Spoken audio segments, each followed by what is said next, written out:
Zimbabwe's story, like many African nations, is one tangled with colonialism. For decades, the best farmland was held by a white minority, a relic of British rule. In the year 2000, Robert Mugabe's government enacted a land redistribution program. This was meant to address this imbalance, but the process was chaotic, often violent, and lacked proper compensation for those dispossessed. The international community, particularly Western nations, reacted strongly. The United States, under President George W. Bush, signed the Zimbabwe Democracy and Economic Recovery Act, or ZEDERA, into law. This was 2001, and it marked a turning point. The European Union, along with other allies, followed suit, imposing their own sanctions. These ranged from travel bans on Mugabe and his inner circle to restrictions on financial aid and trade. Zimbabwe, once a breadbasket of southern Africa, was about to become a cautionary tale. The stated goal of these sanctions was to force Mugabe's regime to change its ways. The West demanded a return to democratic norms, respect for human rights, and an end to political violence and repression. Free and fair elections were a key demand. The underlying message was that economic pressure would lead to political reform. However, critics argued that these sanctions were more about punishing Mugabe than helping ordinary Zimbabweans.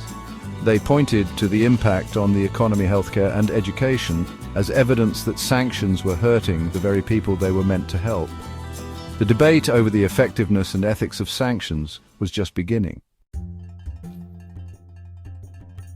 The impact of sanctions on Zimbabwe's economy was swift and devastating. Foreign investment, already wary after the land reforms, dried up almost overnight. Access to international credit markets was severely restricted, making it nearly impossible for the government to borrow money on favorable terms. The economy went into freefall. Hyperinflation became a horrifying reality. Prices soared, sometimes doubling in a single day. The Zimbabwean dollar, once pegged to the US dollar, became practically worthless. People saw their life savings evaporate. Basic goods became scarce, and those who could fled the country, creating a brain drain that further hampered recovery. While the economic impact was undeniable, the political effects were more complex. On the one hand, sanctions did put pressure on Mugabe's regime. Targeted measures like asset freezes and travel bans made it harder for officials to operate internationally and access illicit wealth. This fueled internal dissent within the ruling party, as some felt the pinch. However, sanctions also played into Mugabe's hands. He skillfully portrayed them as an attack on Zimbabwe's sovereignty, a form of neo-colonialism by the West. This narrative resonated with many Zimbabweans who felt unfairly targeted. Sanctions, meant to weaken Mugabe, ironically helped him consolidate power by rallying nationalist sentiment.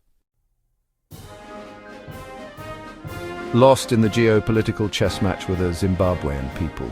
They bore the brunt of the economic meltdown. Public services, starved of funding, crumbled. Hospitals lacked basic medicine. Schools struggled to function. Unemployment skyrocketed, pushing more people into poverty. Food security became a major concern. Once a food exporter, Zimbabwe was now reliant on aid to feed its people. Malnutrition rates soared, particularly among children. The sanctions, while aimed at the ruling elite, had a devastating ripple effect, trapping millions in a cycle of poverty and deprivation. Section 6. From blunt instruments to targeted measures, the evolution of sanctions. Over time, the international community's approach to sanctions began to shift.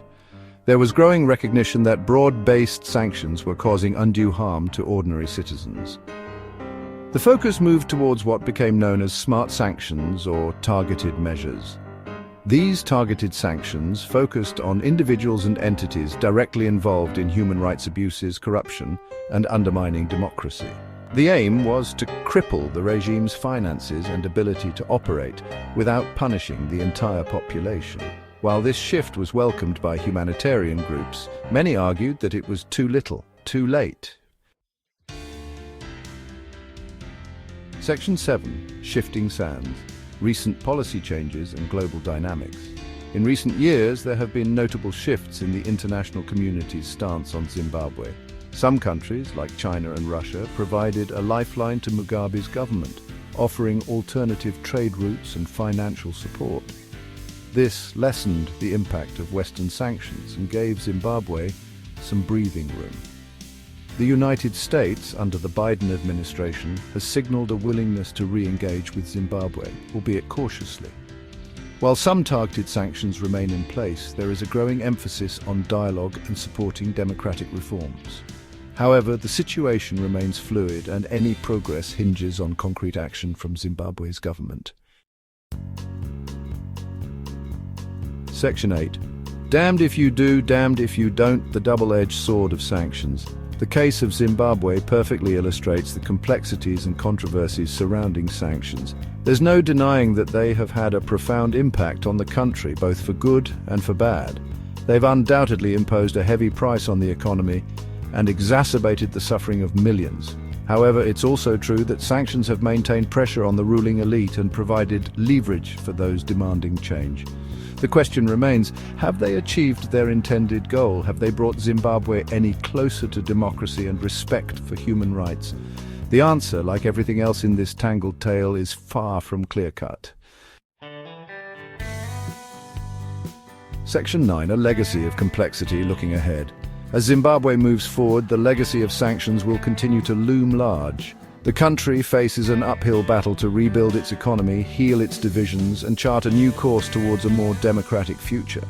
The international community, having played a significant role in shaping Zimbabwe's recent history, has a responsibility to support these efforts. Whether sanctions were the right tool or not is a debate that will likely rage on. What's clear is that there are no easy answers.